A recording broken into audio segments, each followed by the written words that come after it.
ఇక్కడ మహాభారతంలో శ్రీకృష్ణుని ప్రవేశం అవుతుంది. శ్రీకృష్ణుడు ఇదంతా ఆశ్చర్యంగా చూస్తున్నాడు. బలరామునితో, అన్నయ్య, పాండవులను చూశావా? వెళ్ళిపోయిన వారు ధర్మరాజు, నకుల, సహదేవులు. చెట్లు పెరికి యుద్ధం చేస్తున్నవాడు భీముడు, బాణాలను సంధించి యుద్ధం చేస్తున్నవాడు అర్జునుడు అన్నాడు. లక్క ఇంటిలో మరణించారని అనుకున్నవాళ్లు ఇక్కడ కనబడటం బలరామునికి ఆశ్చర్యం కలిగించింది.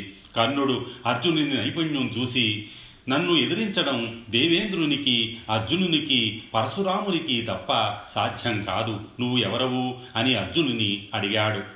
అర్జునుడు, నేను వీరిలో ఎవరినీ కాను, కానీ ముందు యుద్ధం చెయ్యి అన్నాడు.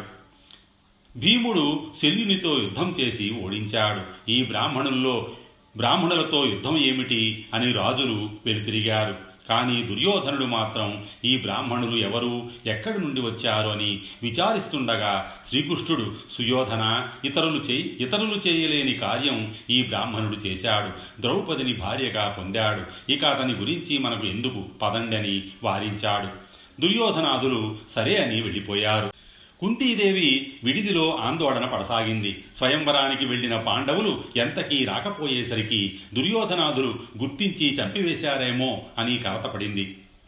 ముందుగా ధర్మరాజు, నకుల, సహదేవులు వచ్చారు. తరువాత అర్జునుడు, భీముడు ద్రౌపదితో వచ్చారు. రాగానే అర్జునుడు కుంతీదేవితో, అమ్మా, మేము ఒక భిక్ష తీసుకువచ్చాము అన్నాడు.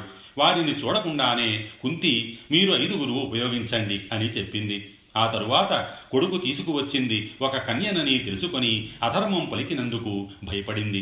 ఆమె, ధర్మరాజా, ఏమి తెచ్చారో తెలియక అలా పలికాను, ఇది అధర్మం, లోక విరుద్ధం, ఇప్పుడు ఏమి చెయ్యాలి అని అడిగింది. అప్పుడు ధర్మరాజు అర్జునుని చూసి, అర్జున, ఈమెను నీవు గెలుచుకున్నావు గనక నీవు వివాహం చేసుకో అన్నాడు.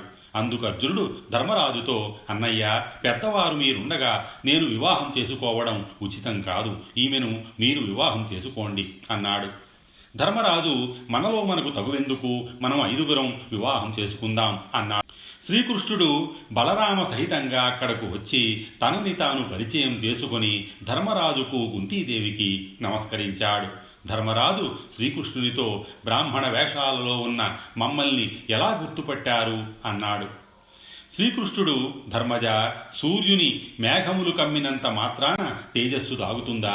మీరు ఏ వేషంలో ఉన్నా మీ తేజస్సు మిమ్మల్ని గుర్తించేలా చేసింది. మత్స్యయంత్రాన్ని అర్జునుడు కాక మరెవ్వరు ఛేదించగలరు? ఎలాగో లక్క ఇంటి నుండి తప్పించుకున్నారు, మీకు శుభం కలుగుతుంది అని చెప్పి బలరామునితో కలిసి వెళ్ళిపోయాడు.